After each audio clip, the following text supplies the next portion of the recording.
أيرلندا. نعم، قمة مصرية أيرلندية هامة للغاية بدأت وقائعها منذ قليل بين السيد الرئيس عبد الفتاح السيسي والرئيس الأيرلندي مايكل هيكنز الذي كان في استقبال سيادته وصاحبه إلى داخل غرفة التشريفات التي سجل خلالها السيد الرئيس في سجل كبار الزوار كلمة للرئاسة الأيرلندية، متمنيا أن تسفر هذه الزيارة السيد الرئيس إلى أيرلندا لمزيد من التعاون بين البلدين. انطلقت هذه الأعمال بين الرئيسين بحضور وفدي البلدين. من المنتظر أن تناقش عدد كبير من موضوعات التعاون بين مصر وأيرلندا، سواء على المستوى الثنائي الاقتصادي أو على مستوى بحث وتبادل الآراء حول تطورات القضايا الإقليمية ذات الاهتمام المشترك. بداية، هناك اهتمام متزايد لدى أيرلندا بدعم وتعزيز علاقات التعاون خاصة الاقتصادي والتجاري والاستثماري مع القاهرة، بالنظر إلى العلاقات القوية التي تربط بين مصر والدول العربية من خلال اتفاقيات للتجارة الحرة التفضيلية، وأيضا العلاقات القوية والاتفاقيات التي تربط بين مصر وكبرى التجمعات الاقتصادية في القارة الإفريقية. إذن أيرلندا تنظر إلى مصر باعتبارها بوابة لنفاذ الاستثمارات والصادرات والسلع التجارية الأيرلندية إلى المنطقة العربية وإلى القارة الإفريقية. إذن هي بوابة مهمة للغاية لأيرلندا. مصر أيضا تطمح من خلال هذه المباحثات الاقتصادية في الأساس إلى الاستفادة من الخبرات الأيرلندية العريضة في عدد من المجالات الاقتصادية الحيوية. نتحدث عن قطاع إنتاج الطاقة النظيفة والمتجددة، إنتاج الهيدروجين الأخضر، التحول الطاقي بصفة عامة، وأيضا عدد آخر من المجالات الهامة مثل الصناعات الدوائية، الصناعات الغذائية، تكنولوجيا الزراعة، تكنولوجيا الاتصالات والمعلومات، المال والبنوك والأعمال، كلها مجالات قطعت فيها الدولة الأيرلندية شوطا كبيرا، وأصبح لديها خبرات متراكمة تسعى مصر من خلال هذه الزيارة التي يجريها السيد الرئيس إلى الاستفادة من هذه الخبرات الأيرلندية العريقة. بطبيعة الأحوال مستجدات القضايا الإقليمية ذات الاهتمام المشترك سوف تكون مطروحة بقوة خلال هذه القمة المصرية الأيرلندية، في ضوء تقارب شديد بين أيرلندا وبين مصر والدول العربية في المواقف العربية في التجمعات الإقليمية والدولية، خاصة داخل الاتحاد الأوروبي، بالنظر إلى التنسيق والتشاور الذي يجري بين الحين والآخر بين مصر وأيرلندا، بين أيرلندا وعدد من الدول العربية على مستويات وزراء الخارجية فيما يتعلق بالتنسيق حيال عدد من مستجدات القضايا الإقليمية، في الصدارة منها تطورات القضية الفلسطينية وأيضا التطورات الجيوسياسية في المنطقة.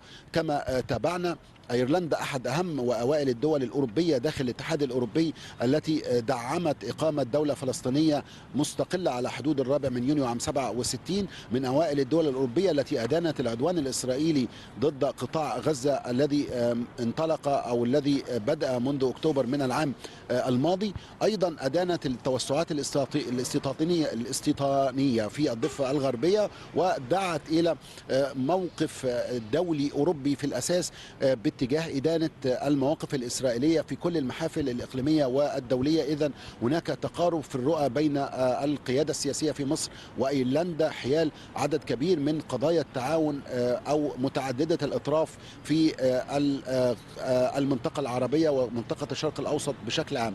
بالإضافة إلى هذه القضايا، قضايا تطورات الصراعات في المنطقة، هناك قضيتان هامتان تهتمان بهما هذه القمة، سواء فيما يتعلق بقضية مكافحة الهجرة غير الشرعية أو فيما يتعلق بمكافحة الإرهاب، وهما قضيتان قطعت فيهما الدولة المصرية شوطا كبيرا، وأصبح ينظر إلى التجربة المصرية في مكافحة الإرهاب أو في القضاء على ظاهرة الهجرة غير الشرعية بقدر كبير من الاهتمام والتقدير في المجتمع الأوروبي بشكل عام وداخل المجتمع الأيرلندي بشكل خاص. هذه القمة سوف تبني على ما تحقق طوال السنوات الماضية من علاقات للتعاون، ولكن كانت تجرى على نطاق أقل ومستوى أدنى من المسؤولين المعنيين والوزراء، ولكن يتم ترفيع هذه العلاقات وهذه المباحثات إلى المستوى الرئاسي من خلال هذه القمة الهامة التي يجريها السيد الرئيس مع نظيره الأيرلندي.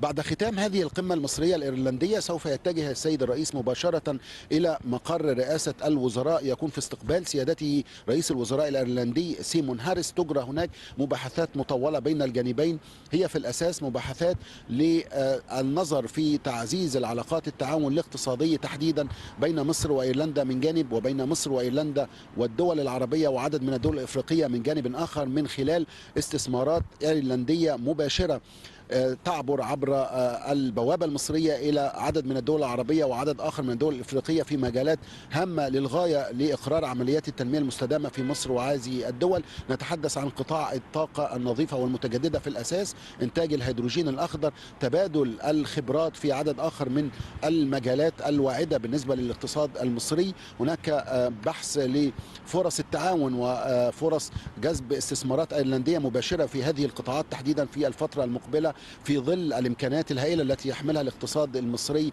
في هذه القطاعات، خاصة فيما يتعلق بالمناطق التجارية الحرة، المناطق الصناعية الحرة المتطورة التي عملت الدولة على تطويرها طوال السنوات الماضية.